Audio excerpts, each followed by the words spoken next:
Guys, Jacob Workman here, and I'm going to do a quick video review of the copper nemesis clone that I picked up from myfreedomsmokes.com. Before we get started, let's have a quick vape.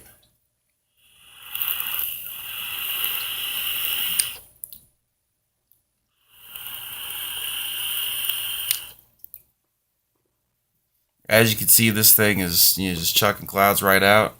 I have a brass Carvela clone actually, and I'll go ahead and just take a quick hit on that and just show you guys copper is the way to go here. If you're doing dripping, you're trying to get into all that, you really just need to go ahead and go copper. The voltage drop, there is a difference, I can tell you right now. Here's a quick hit. Both of these have brand new batteries in them, same juice, same build, same everything.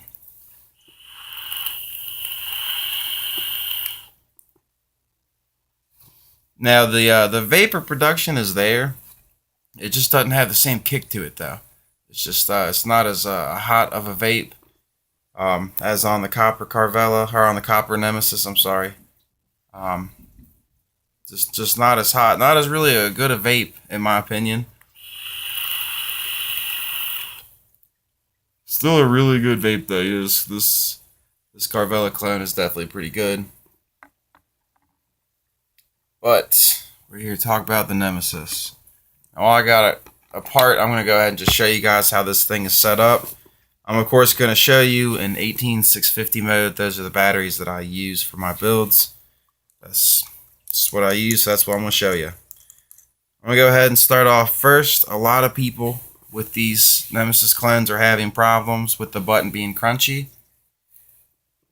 This pin has to be in all the way. Just because it unscrews does not mean you should unscrew it.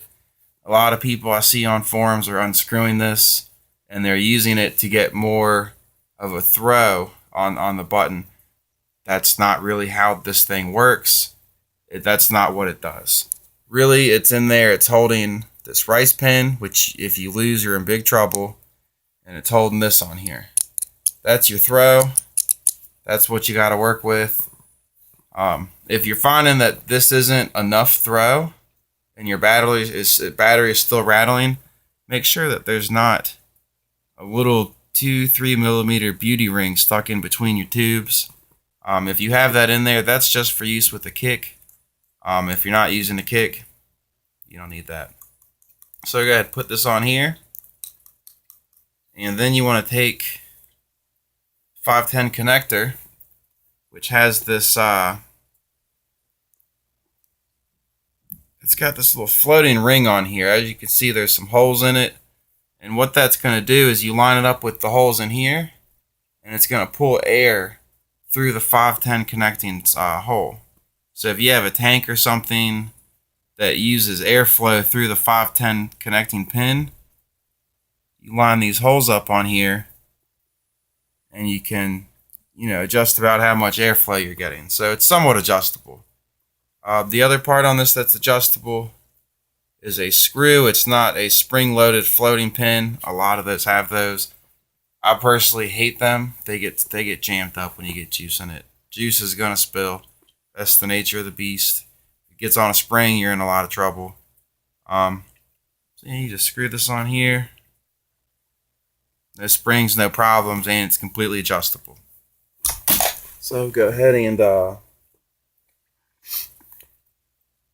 put your battery in.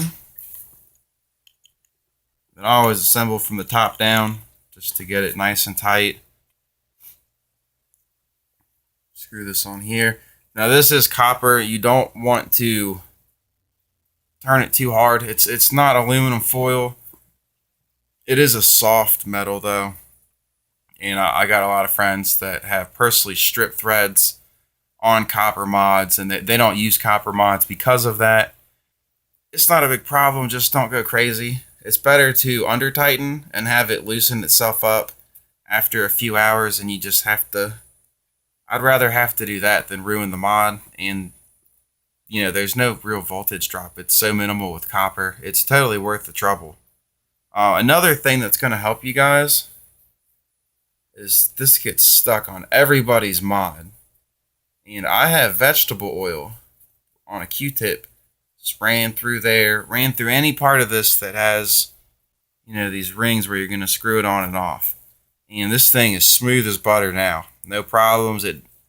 I can even turn it too hard and it comes right back. I haven't had it stick since. I haven't had the firing button stick since putting it on there. Nothing on here sticking. It's smooth as butter. I completely recommend putting some kind of oil, mineral oil, vegetable oil. If that's all you got, you can do it. Just make sure you keep your mod clean. Don't saturate the thing in oil, obviously. That's pretty much all there is to it. You put it together and it works. It is exactly what you're paying for. It is a copper nemesis clone. I believe this is the same as the FastTech clone that you can get from fasttech.com. I'm not 100% sure, but it seems almost 100% similar. The rings are in the center of this bottom post area. It's got, the floating adjustable air hole ring up here. I'm pretty sure that's the same one it is. If that's the case, a lot of people say it's hit or miss. You get a bad mod, you can always, try to exchange it or something. I got an awesome one. There's no crunch. Now you got to hit it right in the center of the button, or else you're gonna get some crunch there. But it's not nearly as crunchy. You can hear that. It's not as crunchy as people are making it out to be. I think people that are complaining that much have the bottom firing pin unscrewed a little bit too far. If it is still a little too stiff, just a little bit too crunchy for you, you can get the pin upgrade from Fat Daddy Vapes, which upgrades the pin and the firing setup and the pin on your 510 adjustable connector pin. They're both replaced at the Fat Daddy Vapes. They have a combo kit. It's $17.99. The pins are bigger, adds so you can have less throw. Apparently, it drops it down to about 1 millimeter. You also get 2 magnets, and the magnets and the pins together, everyone's saying, makes a completely buttery smooth, really tiny throw. So I'll throw a video up here once mine comes in. It's in the mail. But let's take a couple more hits. I'll take a couple more vapes.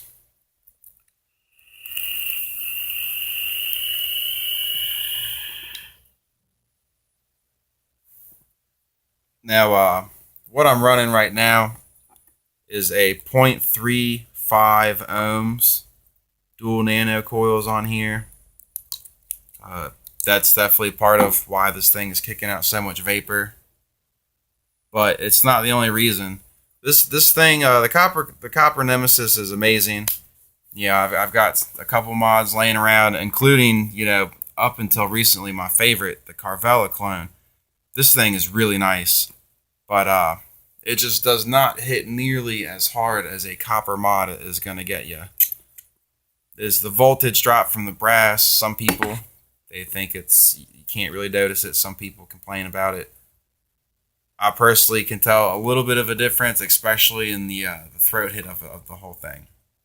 So that's pretty much it. Go to myfreedomsmokes.com. Take a look at what they have. They got a lot of DIY stuff, juice, pre-made juices, nicotine bases. You can get up to 100 milligram and stronger and cut it down. Definitely going to save you some money. They got Canthal coil jigs, RDAs, tanks, tankimizers, cartomizers.